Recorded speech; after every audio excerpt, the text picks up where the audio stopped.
সুধী দর্শক, যেসব বাচ্চা হাঁটার বয়স হয়ে গেছে, হাঁটতে পারছে না, কথা বলার বয়স হচ্ছে কিন্তু কথা বলছে না, অনেকের পা বেঁকে যাচ্ছে, মাথার তালু ভরাট হচ্ছে না, পেট বড় হয়ে যাচ্ছে, কপাল বড় হয়ে যাচ্ছে, শিশুর দাঁতের বয়স হচ্ছে কিন্তু দাঁত বেরোচ্ছে না, শিশুর বৃদ্ধি কম হচ্ছে, এইসবের জন্যে অনেক ডাক্তারের কাছে পরামর্শ নেওয়ার আগে আপনি নিজেই বাড়িতে ব্যবহার করতে পারেন।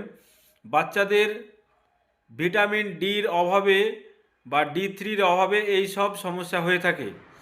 অনেকের রিকেট রোগ বা পা বেঁকে যায়, হাড় বেঁকে যায়, এটা রিকেট রোগের জন্য, এটা ভিটামিন ডি3-র অভাবে হয়ে থাকে। যেসব বাচ্চাদের মেধা কম এবং বুদ্ধি কম, যাদের বৃদ্ধি হচ্ছে না, শরীরে উচ্চতা বৃদ্ধি হচ্ছে না, সেই সব বাচ্চাদের এবং দাঁত বেরোচ্ছে না, এটা ক্যালসিয়ামের ঘাটতির জন্যে, সেই সব বাচ্চাদের বলবো খাবারের সঙ্গে অবশ্যই ব্রাহ্মী শাক রাখবেন এবং প্রতিদিন খিচুড়িতে আপনি ব্রাহ্মী শাক ব্যবহার করতে পারেন। এর সঙ্গে দুধের সঙ্গে যদি আপনি ব্যবহার করেন অশ্বগন্ধা এবং শতাবরী, এতে কিন্তু বাচ্চাদের গ্রোথ আস্তে আস্তে রিমুভ করবে এবং আস্তে আস্তে বড় হবে। এইগুলো অন্তত মেনে চলুন। প্রয়োজন হলে প্রতি শুক্রবার আমার বাড়ির চেম্বারে বিনামূল্যে পরামর্শ দেওয়া হয়। অবশ্যই আসুন যে কোনো রোগীর সমস্যার জন্যে।